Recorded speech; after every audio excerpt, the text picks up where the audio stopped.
નમસ્તે બાળમિત્રો, આજે આપણે ધોરણ 3માં તમને બધાને ગમતો એવો વિષય સામાન્ય જ્ઞાન ભણશું. તેમાં આપણે પાઠ નંબર 22 જોડ રચો.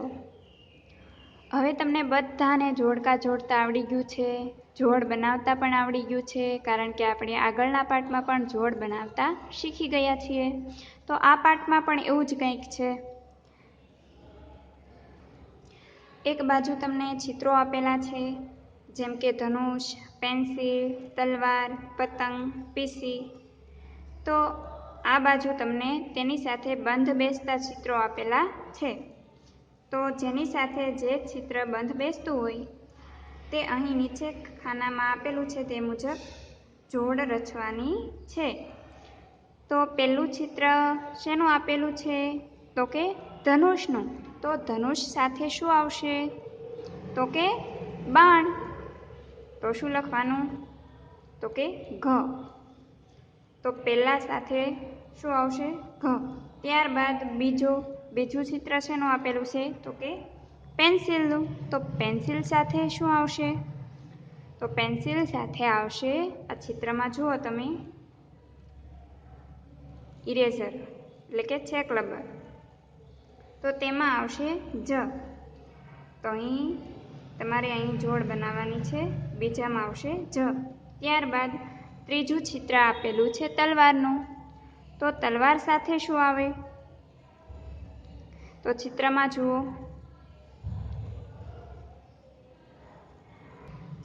તો અહીં બીજું જ ચિત્ર આપેલું છે તમને ઢાલ.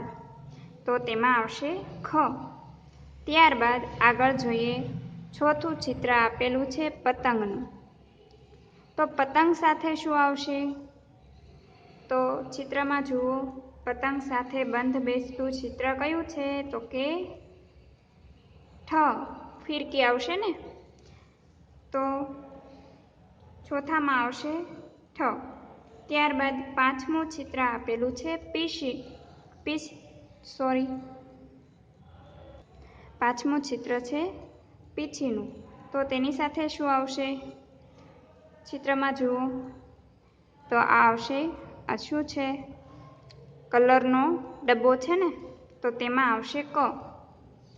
અને ત્યારબાદ આગળ છઠ્ઠું ચિત્ર છે વૃક્ષનું. તો તેની સાથે શું આવશે? શેનું વૃક્ષ છે?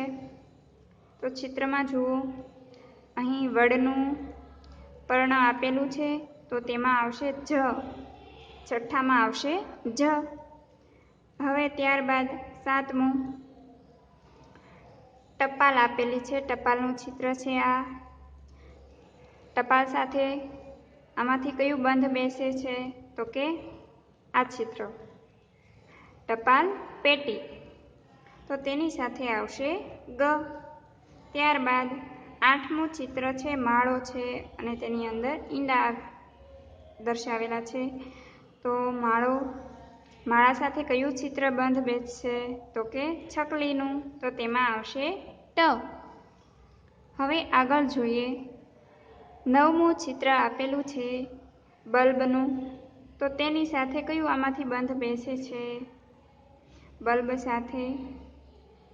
તો તેમાં આવશે છ.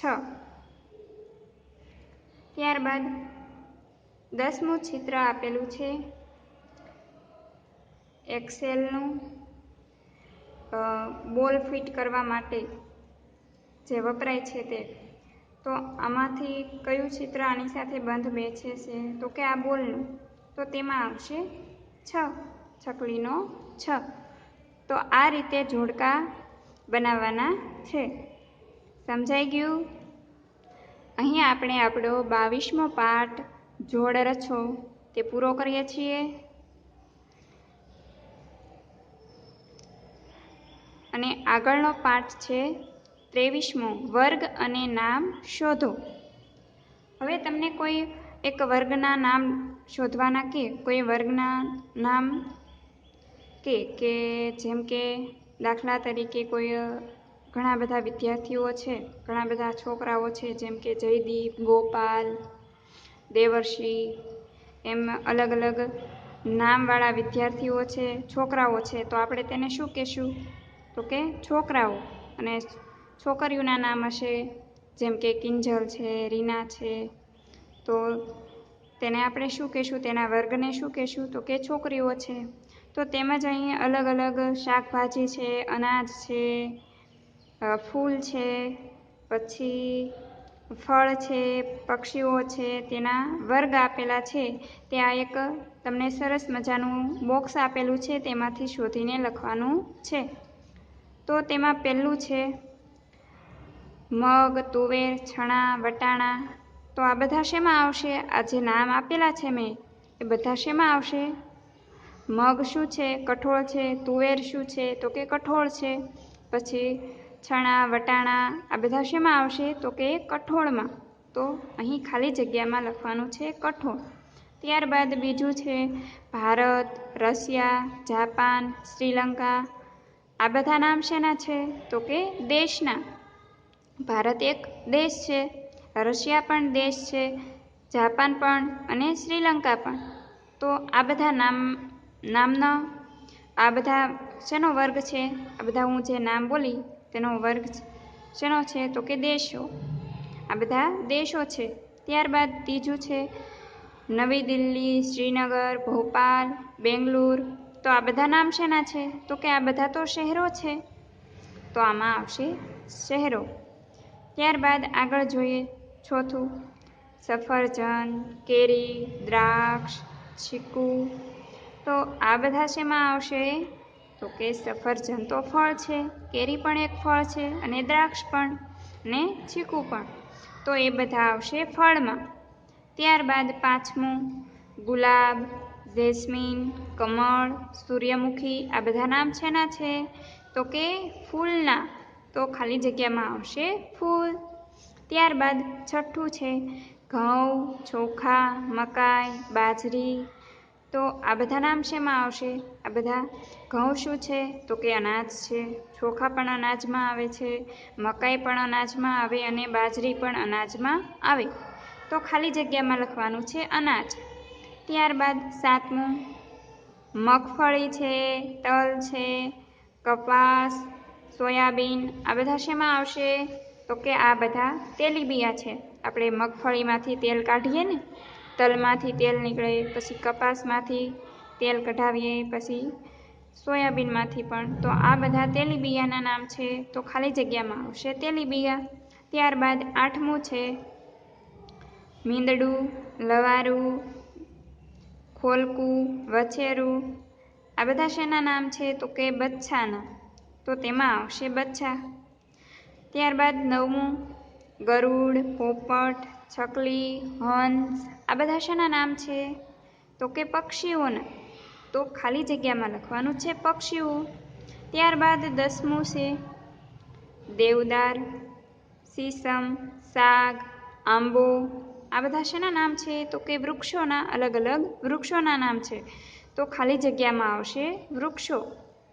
ત્યારબાદ 11મું છે યમુના, ગંગા, નર્મદા, કાવેરી. આ બધા શું છે? તો કે નદીઓ છે. યમુના નદી, ગંગા નદી, નર્મદા, કાવેરી. તો ખાલી જગ્યામાં શું આવશે? નદીઓ. ત્યારબાદ 12મું, પગ, ફેફસા, મોં, હૃદય. આ બધા શેના નામ છે? શરીરના અંગોના. તો ખાલી જગ્યામાં લખવાનું છે શરીરના અંગો. પછી 13મું છે ટેબલ, ખુરશી, કબાટ, પલંગ. તો આ બધા શેના નામ છે? ફર્નિચરના છે ને. તો ખાલી જગ્યામાં લખવાનું ફર્નિચર. ત્યારબાદ 14મું છે બટાકું, રીંગણ, દૂધી અને ભીંડો. તો આ બધા શું છે? તો કે શાકભાજીઓ. તો ખાલી જગ્યામાં લખવાનું શાકભાજીઓ. સરળ છે ને એકદમ? સમજાઈ ગયું? અહીંયા આપણો 13મો પાઠ વર્ગ અને તેના નામ શોધો તે પૂરો કરીએ છીએ.